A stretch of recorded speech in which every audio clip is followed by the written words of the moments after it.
Humanity's first contact wasn't the grand, Hollywood-style moment everyone imagined. No dramatic speeches, no epic space battles, no tear-jerking revelations about our place in the universe.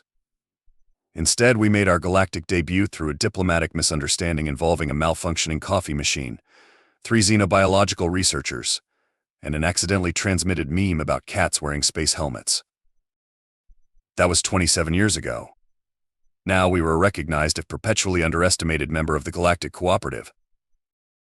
My name is Jack Riker, Diplomatic Corps, 3rd Tier Negotiation Specialist, unofficial title Professional Chaos Wrangler. Current mission: prevent an interstellar incident that could potentially reshape the political landscape of 3 star systems. No pressure. The Interstellar Diplomatic Convention was hosted on Nexus Prime, a massive space station that looked like someone had taken every architectural fever dream from the last 5 centuries and smashed them together with enough antimatter to power a small civilization. Constructed at the precise gravitational intersection of 4 major galactic territories, Nexus Prime was neutral ground, which meant it was the perfect place for species who would normally be trying to obliterate each other to sit down and have a conversation. Gravity generators hummed softly, creating artificial environmental zones that could accommodate everything from methane-breathing silicon-based life forms to oxygen-dependent carbon creatures like myself. Holographic displays flickered with real-time translation matrices, converting complex linguistic nuances into comprehensible communication. Thousands of beings from hundreds of civilizations moved through the station's crystalline corridors, a living, breathing representation of galactic diversity. I adjusted my diplomatic suit, a marvel of human engineering that looked like a standard midnight blue business ensemble but was actually a sophisticated piece of adaptive technology. Woven with nano-responsive polymers, it could adjust temperature, provide limited electromagnetic shielding, and even had a built-in communication matrix that could interface with most known alien communication protocols. Cost? Approximately the annual budget of a medium-sized Earth nation. Worth every credit. My personal AI assistant, ARIA Adaptive Responsive Intelligence Assistant, whispered in my earpiece. Incoming diplomatic challenge, Jack. Craxian delegation approaching. Threat assessment: moderate diplomatic tension. The Craxians were not subtle beings. Standing nearly 3 meters tall, their exoskeletal structure resembled a cross between a praying mantis and an octopus, with iridescent carapaces that shifted color based on emotional states. Right now, Ambassador Neil Tock's exoskeleton was cycling through shades of deep purple and metallic green, which in Craxian body language translated to professionally irritated, with an underlying current of potential violence. 4 of Neil Tock's 6 limbs were currently engaged in complex gesture communication, while 2 manipulated a holographic data pad. His translator implanted a sophisticated piece of technology that could process multiple linguistic and communication modes simultaneously, hummed with an electronic undertone that suggested barely contained frustration. Diplomat Riker Neil Tock began, all 4 of his mouth parts moving in slightly different synchronization. We require immediate clarification regarding the resource allocation dispute in the Centauri Rim territories. The dispute was anything but simple. At stake was control over the Lazarus mineral fields, a region containing approximately 0.03% of the galaxy's known xenotech mineral reserves. To most species, that might sound insignificant. But in a galaxy where technological advancement was measured in microscopic incremental gains, 0.03% could represent centuries of technological development. The Craxians claimed historical survey rights dating back 327 standard galactic years. The Centauri Confederacy had more recent geological surveys suggesting the region was technically in neutral space. And humanity? We were trying to ensure that negotiations didn't devolve into planetary bombardment, a diplomatic strategy we'd seen far too often in galactic history. Aria's voice returned, dry and sardonic. Threat matrices indicate a 67.3% probability of escalation if standard diplomatic protocols are followed. I smiled. Standard protocols were for standard situations. And if there was one thing humanity had proven repeatedly, it was our fundamental inability to do anything in a standard way. Ambassador Neil Tock, I responded, keeping my tone precisely calibrated between professional respect and subtle challenge. I believe we have an opportunity to reframe this discussion in a manner beneficial to all involved parties. Translation: buckle up. Things are about to get interesting. Little did anyone know that the next few hours would fundamentally alter humanity's standing in the galactic community, and it would all start with a plan so ridiculous, so unexpected, that no rational diplomatic model could have predicted it. Just another day at the office. The thing about galactic diplomacy is that it's less about what you say and more about what you don't say. It's a delicate dance of subtext, cultural nuance, and the kind of multi-layered communication that would make Earth's most complex poker players look like amateurs. Arya's voice crackled in my ear. Preliminary data suggests the Zentari delegation is preparing a counterproposal. Probability of diplomatic incident 73.6% and rising. Of course they were. The Zentari were notorious for their Byzantine negotiation tactics. Where the Craxians were direct and slightly aggressive, the Zentari were masters of indirect manipulation. Their diplomatic corps trained for centuries, literally, thanks to their extended lifespans in the art of bureaucratic warfare. Ambassador Lyra Vornek of the Zentari Confederacy approached, her crystalline exoskeleton refracting light in complex patterns that served as a secondary communication method. To the untrained eye, she looked like a walking piece of living art. To me, she was a walking minefield of potential diplomatic disasters.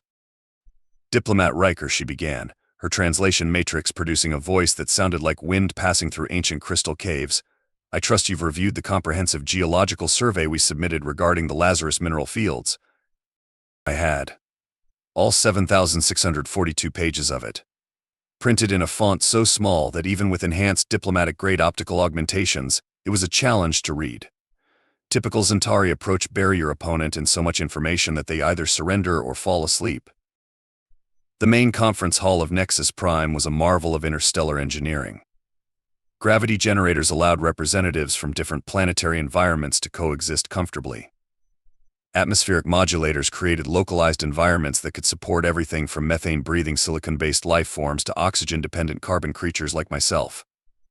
Around me, representatives from 147 different species were engaged in their own intricate diplomatic dance. The chlorophyllian delegates from the Verdant Collective were photosynthesizing in their designated green zones. Methane-breathing Krell warriors stood in sealed environmental chambers, their massive biomechanical exosuits filtering and processing their native atmosphere. Energy-based life forms from the luminescent Concordat flickered and pulsed, communicating through complex electromagnetic patterns. And in the middle of this cosmic United Nations, humanity had carved out its own unique space. We were the newcomers, the wild cards, the species that hadn't been around long enough to have centuries of established diplomatic protocols, but just unpredictable enough to keep everyone slightly on edge. Ambassador Vornek, I responded, matching her crystalline tone with my own carefully modulated diplomacy. The survey is comprehensive. Translation: it was a bureaucratic nightmare that could put most academic dissertations to shame. The Craxian delegation was watching.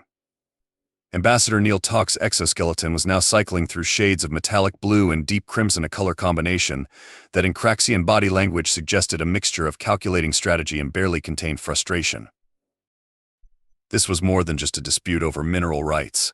This was about precedent, about establishing who gets to make the rules in a galaxy that was becoming increasingly complex and interconnected.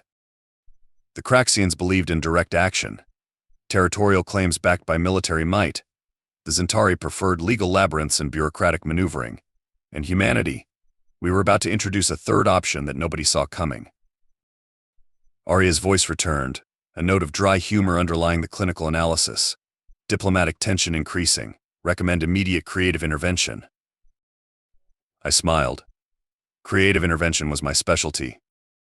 The next move would define not just the outcome of this negotiation, but potentially humanity's standing in the galactic community. No pressure. Just another day at the office. Diplomatic crises rarely announce themselves with dramatic fanfare. They creep up slowly, like a bureaucratic tsunami, building momentum until everything changes in an instant. The moment everything went sideways started with something so mundane it would have been comical if the stakes weren't so high. A simple data transfer. A minor communication protocol. The kind of technical detail that most species would have glossed over. But not today. The central holographic display in the conference hall suddenly fractured, sending cascading light patterns that looked like a digital nervous breakdown. Arya's voice in my ear shifted from its usual calm analytical tone to something that sounded suspiciously like excitement. Interesting. Someone appears to have introduced an unexpected variable into the communication matrix. Ambassador Neil Tock's exoskeleton flashed through a rapid sequence of colors that, in Craxian body language, translated to something between complete bewilderment and imminent potential violence. His 4 primary communication appendages were gesticulating with such complex rapidity that the station's translation matrices were visibly struggling to keep up. What he demanded, all 4 mouth parts moving in slightly different synchronizations, is the meaning of this interruption. The Zentari delegation looked equally perplexed. Ambassador Lyra Vornak's crystalline structure was refracting light in agitated patterns that suggested deep technological confusion. Her species prided themselves on technological precision, and this was anything but precise. I knew exactly what was happening, and I was trying very hard not to smile. The data transfer wasn't a mistake. It was a carefully orchestrated demonstration of human technological creativity, or what most other species would call controlled chaos.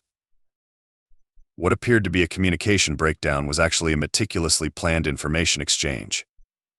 We had piggybacked our communication protocol onto the existing diplomatic data stream, using a quantum entanglement technique that was so cutting-edge it barely existed in theoretical papers, let alone practical application. Aria provided real-time commentary, her voice a mix of professional analysis and what could only be described as technological glee. Quantum communication matrix successfully initiated. Probability of complete system recalibration 86.2%. The station's primary communication hub, a marvel of interstellar engineering that had managed communications between hundreds of species for decades, was now experiencing what could only be described as a systemic identity crisis. Holographic displays flickered. Translation matrices stuttered. For a moment, every single representative in the massive conference hall was experiencing the same thing: absolute, total confusion. And humanity? We were at the center of it. Ambassador Vornak was the first to regain her composure. Her crystalline structure realigned, producing a sound that in Zentari communication was equivalent to a very precise throat clearing. Diplomat Riker, she said, her translation matrix producing a voice that sounded like wind passing through ancient crystal caves. I believe an explanation is in order.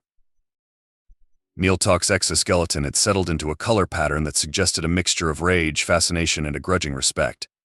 Indeed, he added, his multiple mouth parts moving in perfect synchronized contempt. I took a deep breath. This was the moment where everything could go spectacularly right or catastrophically wrong. Ladies, gentlemen, and beings of indeterminate classification, I began, knowing full well that the entire conference was now watching me. I believe we've reached an interesting point in our negotiations. Aria's voice whispered in my ear. Threat matrices suggest multiple potential outcomes. Recommend proceeding with caution. Caution was for species that played by the rules. And if there was one thing humanity had proven time and again, it was our fundamental inability to do anything by the established playbook. The stage was set. The players were in position. And humanity was about to do what we did best, something completely, gloriously unexpected. Just another day at the Galactic Office. The beauty of human problem solving is that we don't just think outside the box. We incinerate the box, dance on its ashes, and then build something completely new from the wreckage. My plan was elegant in its absolute absurdity. While other species saw the Lazarus mineral fields as a resource to be claimed, we were going to transform the entire conflict into something nobody expected. Aria, I subvocalized, knowing my personal AI would catch every nuanced instruction. Begin secondary protocol Delta 9. The station's communication systems, which had been struggling to recover from our quantum communication hijack, suddenly displayed a series of complex data streams.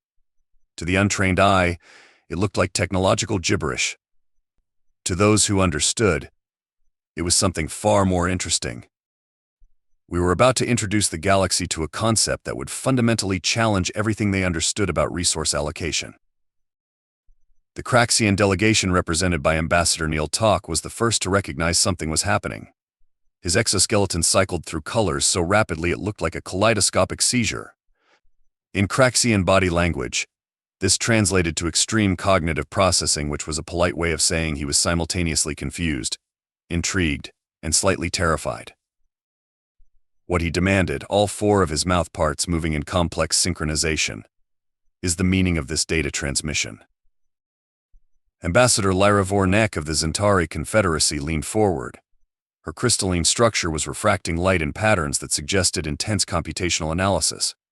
The Centauri were renowned for their ability to process complex information, and right now they were working overtime.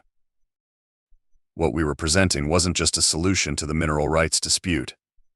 It was a complete reimagining of resource management. The holographic displays began populating with what appeared to be an intricate, three-dimensional blockchain-like structure. But this was far more than a simple distributed ledger. This was a comprehensive ecosystem management protocol that would fundamentally alter how sentient species interacted with resource-rich territories. Instead of traditional ownership models, we were proposing a dynamic, adaptive system where resource access would be based on collaborative potential, environmental sustainability, and measurable technological advancement.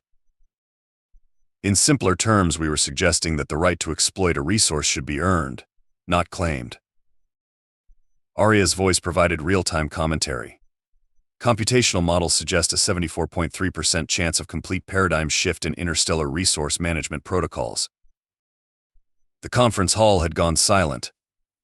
Representatives from 147 different species were watching, processing, trying to comprehend what they were seeing. The chlorophyllian delegates from the Verdant Collective were the first to respond. Their photosynthetic communication patterns suggested intrigue. The methane-breathing Krell warriors looked simultaneously confused and impressed, never an easy combination. Ambassador Neeltalk's exoskeleton was now cycling through colors that suggested a mixture of rage, fascination, and a grudging respect. The Craxians were a militaristic species that valued direct action. The idea of a collaborative, adaptive resource management system was so far outside their typical thinking that it was practically alien. "This is impossible," Neeltalk finally managed, his translation matrix struggling to convey the nuanced emotions. Ambassador Vornak's crystalline structure was refracting light in complex computational patterns. Improbable, she corrected, but not impossible. I allowed myself a small smile. Humanity had just introduced the galaxy to a solution so unexpected, so fundamentally different, that it would take years to fully unpack its implications.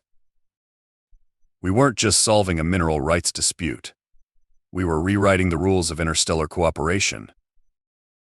Aria's voice returned, a note of dry humor underlying the clinical analysis.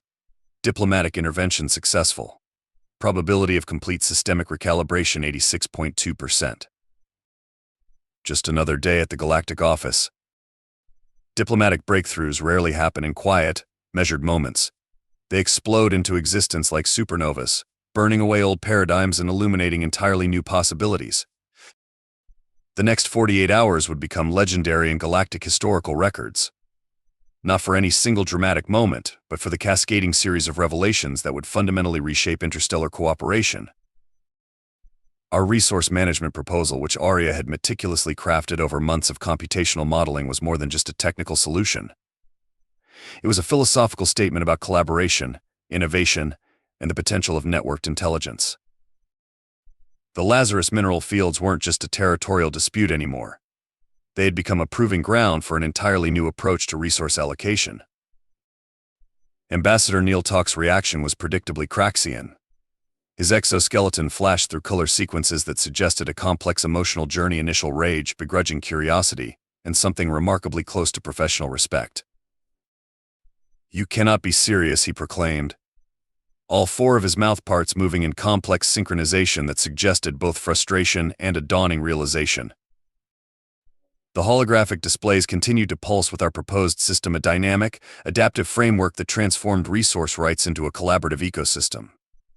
Traditional ownership models were replaced by a merit-based access protocol that considered technological capability, environmental stewardship, and collective advancement.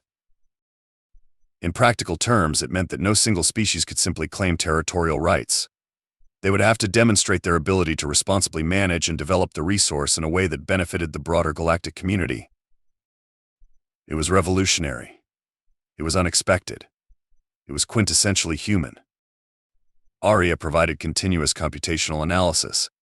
Diplomatic intervention probability of success 82.6% and rising. Potential long-term systemic impact transformative. The Centauri delegation, led by Ambassador Lyra Vornak, was the first to truly grasp the implications. Her crystalline structure began refracting light in complex computational patterns that suggested deep, multi-layered processing. This is not just a solution, she finally articulated, her translation matrix producing a voice that sounded like wind passing through ancient crystal caves. This is a fundamental reimagining of interstellar resource management. Exactly. The conference hall, a marvel of interstellar engineering that had hosted diplomatic negotiations for centuries, seemed to hold its collective breath. Representatives from 147 different species were simultaneously processing, analyzing, and trying to comprehend the magnitude of what was happening. The methane-breathing krill warriors looked simultaneously confused and impressed.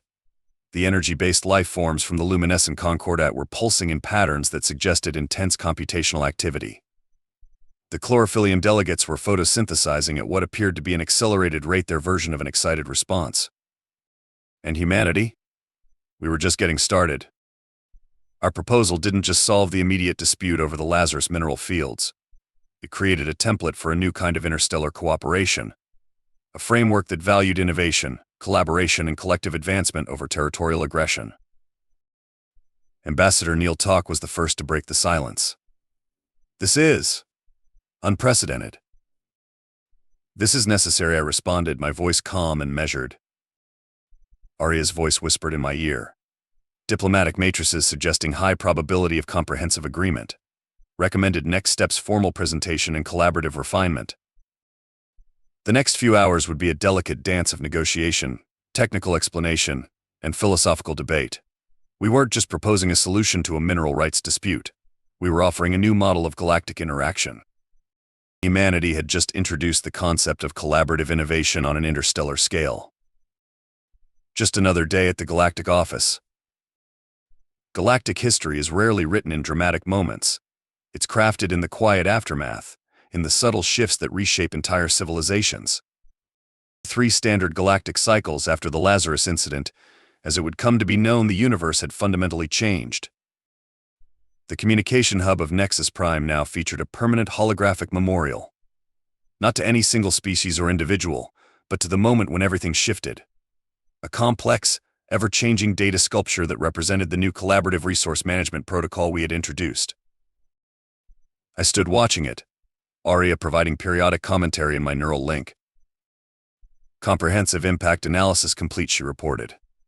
Projected outcomes exceed initial computational models by 276%. Translation: we had accidentally changed everything.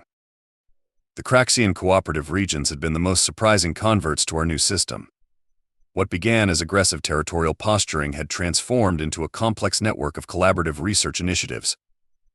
Their military-industrial complex had been completely reorganized, redirecting resources from territorial expansion to collaborative technological development. Ambassador Neil Talk, who had once represented the most aggressive stance against our proposal, was now leading an interstellar research consortium focused on sustainable resource management. His exoskeleton, once a weapon of intimidation, now cycled through colors that suggested intellectual excitement. The Zentari Confederacy had taken our blockchain-inspired resource allocation model and expanded it into a comprehensive galactic governance framework.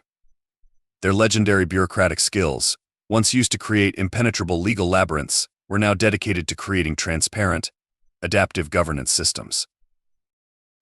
Most surprisingly, smaller species that had previously been marginalized in galactic politics now found themselves with unprecedented opportunities. The Chlorophyllum Collective was conducting groundbreaking terraforming research. The energy-based life forms of the luminescent concordat were developing communication technologies that bridged previously impossible biological gaps. And humanity? We were still the wild card, the species that nobody could quite predict. Aria's voice carried a hint of what could only be described as pride. Diplomatic intervention complete, long-term systemic impact transformative. The holographic memorial in Nexus Prime continued its complex dance of light and data. To the untrained eye, it looked like a beautiful, abstract artwork. To those who understood, it was a living representation of a new way of thinking about cooperation, resources, and collective advancement. I allowed myself a small smile. We hadn't just solved a mineral rights dispute. We had introduced a new philosophical approach to interstellar cooperation, a way of thinking that valued innovation, collaboration, and collective potential over territorial aggression. Just another day at the galactic office. But this time we had changed everything.